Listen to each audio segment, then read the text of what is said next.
Perkenalkan, nama saya Anissa Setianti.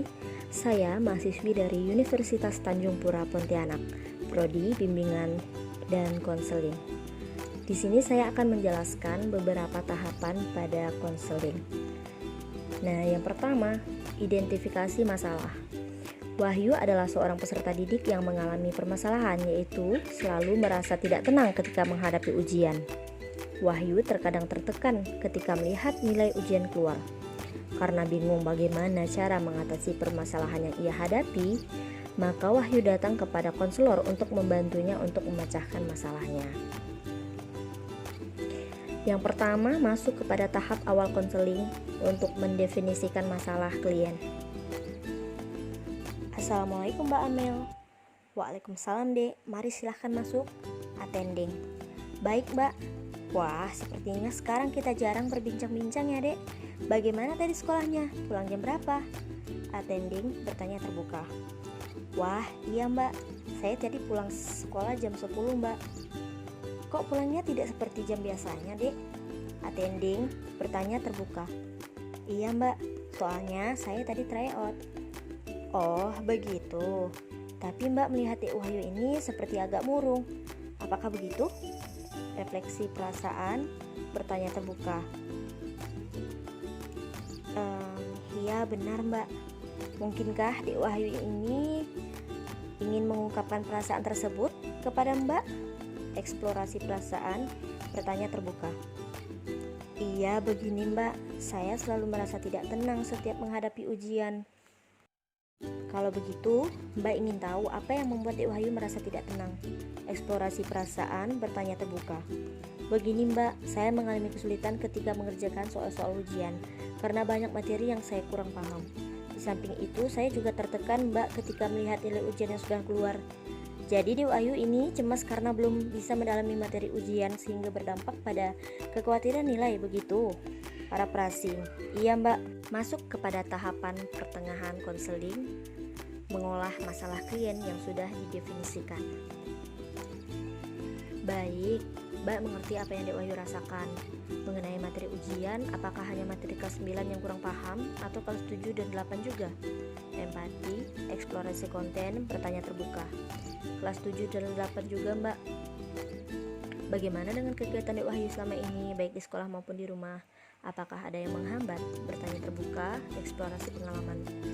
Ketika di sekolah, saya merasa paling bodoh Mbak di antara teman-teman. Saat ada soal dari guru, teman-teman saya selalu aktif menjawab sedangkan saya tidak mengerti apa-apa, sehingga saya jadi malas untuk mendengarkan lagi penjelasan dari guru. Ketika di rumah, ya teruskan deh, dorongan minimal.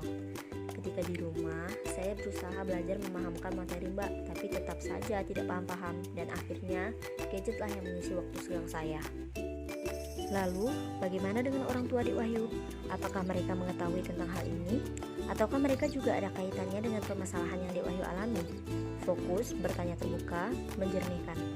Orang tua tidak tahu Mbak mengenai hal ini. Sebenarnya saat kelas 8 kemarin, saya sering tidak masuk sekolah pada hari tertentu dan alasan yang saya berikan pada orang tua saya adalah sakit. Namun alasan yang sebenarnya adalah saya takut menghadapi salah satu mata pelajaran pada hari itu. Di samping itu, karena gurunya galak, saya juga tidak paham.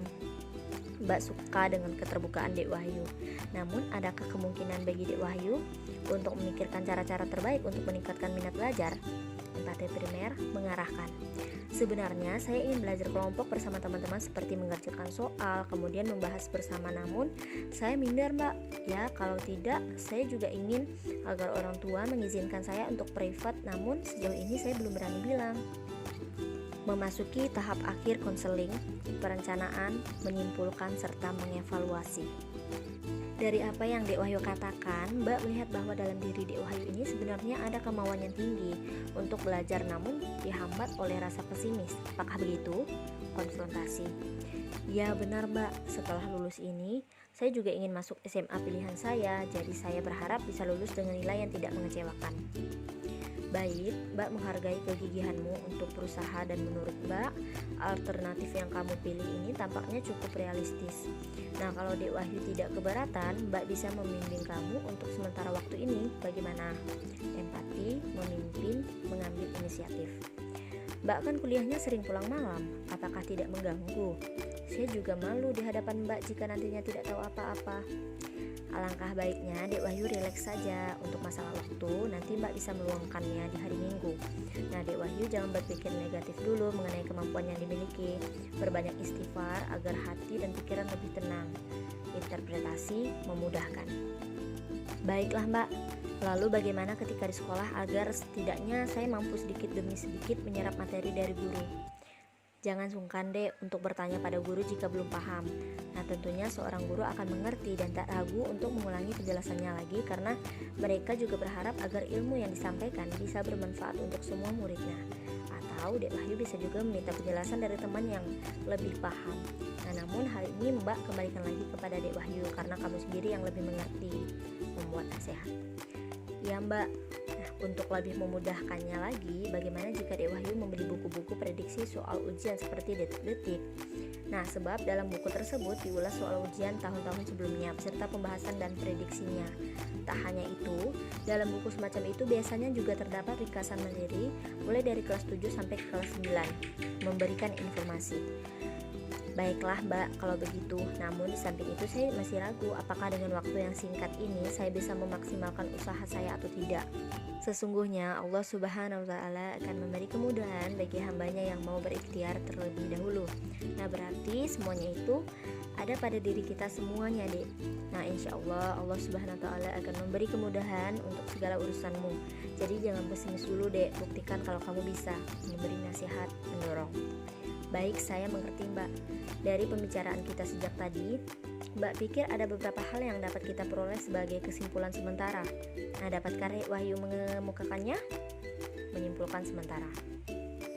Iya Mbak, ada beberapa alternatif yang tadi saya tangkap, yaitu dengan meminta penjelasan kembali pada guru, belajar dengan Mbak ataupun belajar dari buku-buku prediksi soal ujian, dan saya juga harus menyingkirkan rasa pesimis sejauh mungkin. Tahap akhir konseling. Ya, selain itu Mbak juga akan berusaha untuk memberi rumus-rumus singkat seperti yang Mbak dapat sewaktu SMP sehingga kamu juga mudah dalam pemahamannya. Menyimpulkan. Ya Mbak, saya setuju. Bagaimana perasaan Dek Wahyu setelah kita berbincang-bincang? Eksplorasi perasaan. Setelah berbincang-bincang dengan Mbak, perasaan saya menjadi lega. Saya senang bisa menemukan titik cerah dari kecemasan yang saya hadapi. Terima kasih ya Mbak. Iya, sama-sama Dek. Kalau begitu ada hal lain yang ingin Dek Wahyu sampaikan? Bertanya terbuka.